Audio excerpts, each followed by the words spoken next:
Hindi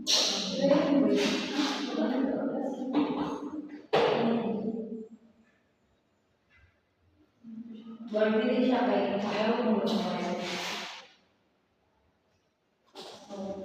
Good morning, everyone. So my topic is all about American and Japanese occupation, entertainment, and technology. So this topic, let us explore how American and Japanese influences the Philippine entertainment and turn it or transferred it into hybrid identity or hybrid culture. And we call it halo-halo culture because of those influences in Spanish, American, Japanese, and indigenous na gi-explain ni ato previous reporter. So, the 20th century introduced Western entertainment forms that merge with local sensibilities. So, this Western entertainment is brought by America to us, like ito mga Hollywood movies, but it merged with local sensibilities. When you say local sensibilities, is yung mga unique traditions na gina-follow na nito mga artists, which is, like for example, kanang American artists din, ang nila exposure is nasa Latin nation. Then, merge with local sensibilities. If only culture, only tradition na ito na nation, which is nakita nila exposure, then respect dito nila na sensibilities. May something sense na local, culture, tradition nila ito na lugar, which is isundo nila, ingat siya. Western entertainment but merge with local sensibilities.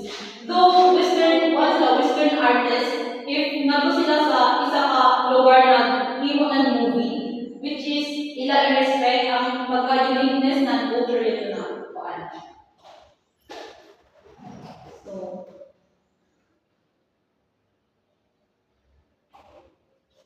Miss Basa and di Budabi.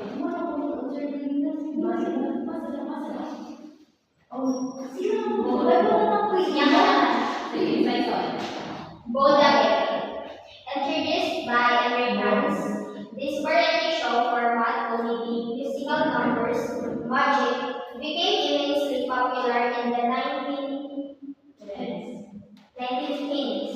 Vaudeville and the Japanese occupation during World War II, 1941 to 1945, when local film production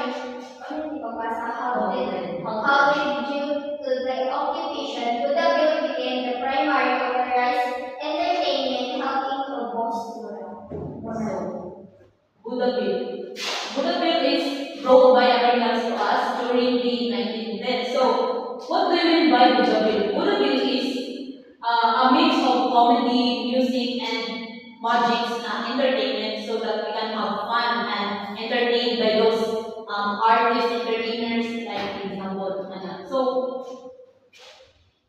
before we have any example of variety show here in Philippines, ito sa Showtime, di ba?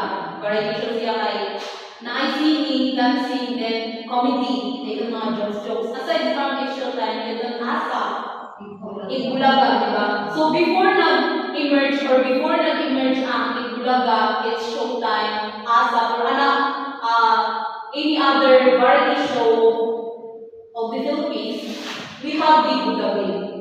So Vaudeville brought by Americans, a mix of comedy, dancing, theater, and it's a variety show. So if American brought the Vaudeville, why does it matter during the World War II? If Americans brought or introduced the Vaudeville, then why it is matter during the World War II? Why in the colonization of Americans? Any idea? Wala. So, it is because during the World War II, they banned or stopped a lot of movies. Di ba, may mga Western movies, Hollywood movies na, dito na time, brought by Americans. So, Americans are the one who brought Hollywood movies. They are the one who, sa producer of those Hollywood movies. And during the World War II, those movies were banned, stopped by those Japanese during the colonization of Japanese to our country. So when you say halted, it is stop the process.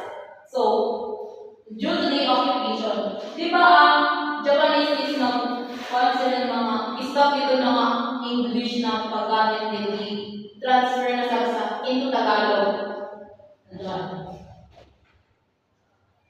So during the World War II, stop ito ng mga movies. Then ang stand out is this Buddha Bill, na which is nag-influence na ng Philippine entertainment today. Na ito ni Bulaga, Showtime, and so early Philippine cinema means tulad ng early Philippine cinema. Early film was heavily influenced by the theater scene with many actors coming from a background in vaudeville and sarsuela. So, early film was heavily influenced by the theater scene. So, yung mga actors is from the vaudeville and sarsuela. So, when you say sarsuela, yung mga musical themes siya. So sa vaudeville is ito mix yan ng comedy, dancing, magicians, and singing, and ang theater na siya. So, pagkabot sa Philippine cinema, something i-integrate those variety show, i-integrate sa Philippine cinema, which are ang mga actors is from the vaudeville entertainment and the sarsuela. So, it's because influenced by the theater scene. So, early scene during our Philippine cinema is dramatic. Diba? As we look back at our old cinemas, it is dramatic. Like, dramatic na comedy, si Dolphy.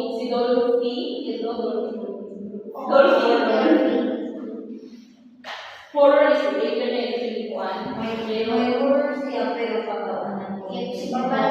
Pero ang pinaka-original is ang dramatic, tapos musical siya. Di ba kapag once nakabalik kami dun sa movie ni Dolphy na ay comedy, na ay singing, then expressive siya. Di ba rin po dito na ay harana. Di ba sa movie dun niya ng mga movie na ay harana? Because expressive dito ng mga movie. Influence ito ng Japanese and American.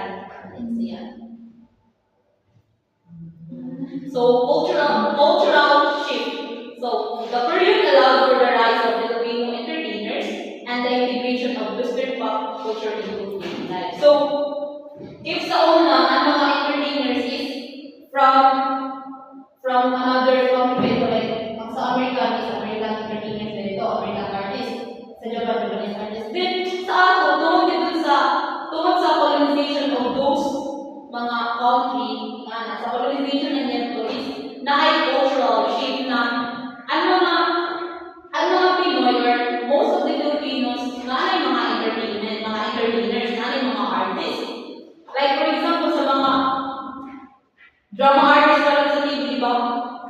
Filipino na ang pinaka-dominant, di ba? Dominant ng Filipino, sikat ng Filipino sa mga cinema, siya. So, aside there is Western pop culture. Western pop culture is ito na K-pop. Now, we have the K-pop. Ito sa group of BINI and ito is P19. So, there is a rise of Filipino entertainers. Not all those another country have their something pop culture, and the Philippines are also have the pop culture here.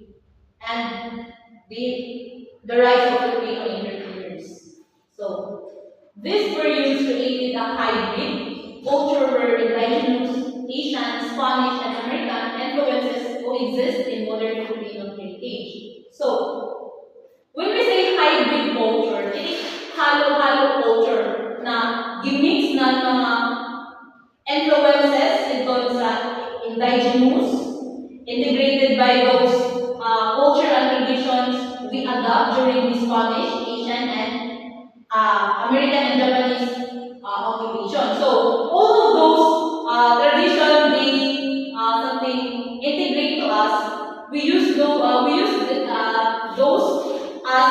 something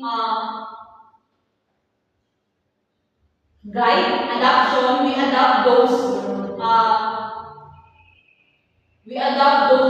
cultures and traditions and integrate in our own Philippine cinema. So that's we call hybrid culture, mix of all culture that all those countries colonized us. So from festivals, diba?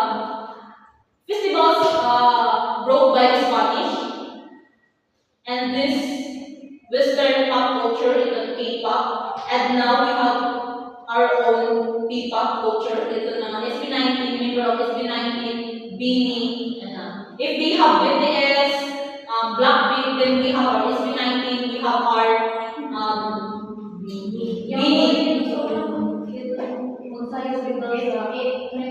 6 ba?